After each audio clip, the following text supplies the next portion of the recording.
Hi, all the wonderful people. Today I will be moving ahead with another chapter, chapter 5, Magic of Tune, matlab ओस का जादू. This is a very interesting lesson. In this lesson, the value of hard work is shown. We should always work hard and never believe in superstitions. हमें हमेशा ही मेहनत करना चाहिए और कोई किस्म का वहम नहीं पालना चाहिए. ऐसा क्यों करना चाहिए, इस कहानी को सुनने के बाद हम लोग समझेंगे. So let's start. एक लड़का था जिसका नाम था पटौल और वो एक बहुत अमीर ज़मींदार का बेटा था. पर जब ज़मींदार मर गया उसने अपने बेटे के नाम में बहुत सारा ज़मीन छोड़ के गया. पर इन ज़मीनों पर कभी पटौल काम नहीं करता था क्योंकि उसने एक मज़ेदार वहम पाल लिया था. वो वहम ये था कि कोई ना कोई जादुई मिश्रण या घोल या औषधि है जिसके इस्तेमाल से वो कोई भी वस्तु को सोना में बदल कर धन कमा सकता है. तो वो मेहनत क्यों करे. और उसके इस वहम के वजह से वो काफ़ी वक्त बर्बाद करता था उस जादुई घोल या मिश्रण के खोज में.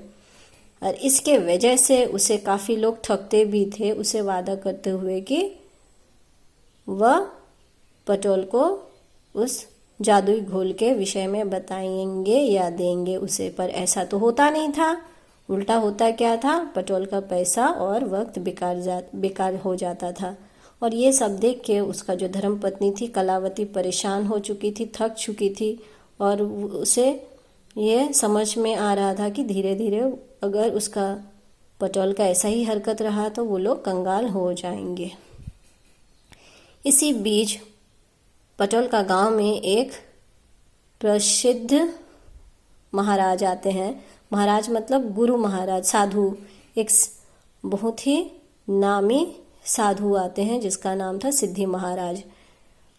तब पटौल उस साधु का अनुयायी हो गया और मौका मिलते ही उनसे जादुई घोल के विषय में पूछ डाला, जिसे सुनकर साधु जी ने कहा कि हाँ, उन्होंने ऐसे घोल के विषय में सुना था जब वो हिमालय का यात्रा कर रहे थे. और उस मिश्रण को बनाने के लिए बहुत ही कठिन प्रक्रिया है. उस मिश्रण को बनाने का कठिन प्रक्रिया है. फिर भी पटौल अनुग्रह किया कि उसे बताया जाए इसके विषय में. तो साधु ने उसे बताया कि इसके लिए पटौल को एक केले के गाछ लगाना होगा और उसे नियमित पानी देना होगा, अपने हाथों से जतन करना होगा. ठंड का मौसम में जब इन केलों के पत्तों में ओस पड़ेगा तो उस ओस को जमा करना होगा और कम से कम वो ओस 5 लीटर तक जमा होना चाहिए. तब वो ओस को साधु जी के पास ले जाए और साधु तब उस ओस में जादुई मंत्र पढ़ेगा और तब वो काम करने लगेगा. वो क्या काम करेगा, कोई भी वस्तु को सोना में बदल देगा. तो पटौल थोड़ा परेशान था क्योंकि ठंड का मौसम तो बहुत दूर नहीं था. तो साधु ने कहा ठीक है, तुम एक गाछ की जगह बहुत सारा गाछ लगा लेना केलों का. तो पटौल खुश हो गया. वो घर गया, अपना बीवी से चर्चा किया. फिर अगले ही दिन से वो अपने खाली ज़मीन को साफ करने लगा और उसमें पंक्तियों पर पंक्तियों केले के गाछ लगा दिया और अपने हाथों से बहुत जतन करता था, पानी देता था, सेवा करता था. बहुत जल्दी ये गाछ बड़े हो गए. ठंडा का मौसम आ गया. अब एक बर्तन लेके पटौल जुट गया ओस इकट्ठे करने में. और जब वो ओस इकट्ठा करता था तब उसका धर्मपत्नी केलों को काट के बाजार लेके जाती थी और उसे अच्छा दाम में बेच के आती थी. ऐसे करते करते 6वां साल का अंतिम में 5 लीटर ओस जमा हो गया, जिसे लेकर पटौल साधु जी के पास गया और साधु उसमें मंत्र पढ़ा और पटौल से कहा कि उसे आजमाने के लिए कोई वस्तु के ऊपर. तब पटौल एक तांबा का बर्तन में ये ओस को छिड़काता है और देखने लगता है अगर वो सोना में बदलता है. पर वो बर्तन तो सोना में नहीं बदलता है. तब उसे दुख होता है, परेशानी होता है और वो साधु से कहता है कि आपने तो मेरे साथ धोखाधड़ी किया है.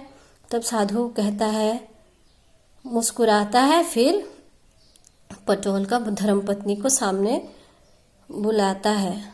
उसका धर्मपत्नी एक बक्सा लेके आती है और उस बक्सा को जब खोलते हैं, उस बक्सा में बहुत सारा धन था, सोने के सिक्के थे, जिसको देख के पटेल काफ़ी अचंभित हो गया।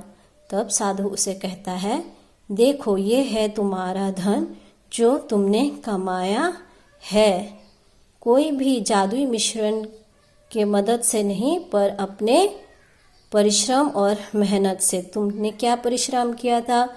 केले का गाछ लगाया था, उसको अपने हाथों से सींचा था और उसका बहुत सुंदर देखभाल किया था, और जब उसमें फल हुए तब उन फलों को तुम्हारा बीवी बाजार में बेच के इतना धन कमाया।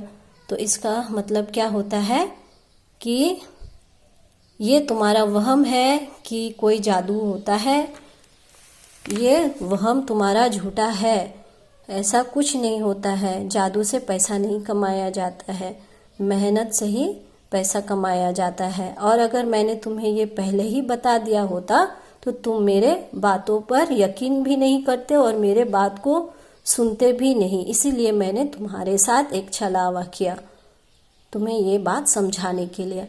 अब पटोल को साधु महाराज का बुद्धिमती बातों पर यकीन हो गया था, विश्वास होने लगा था, और तब से वो बहुत मेहनत करने लगा और उसने अपना ज़मीन पर और केले के गाछ लगाए और बहुत मेहनत की। So this was chapter 5 for you. Thank you.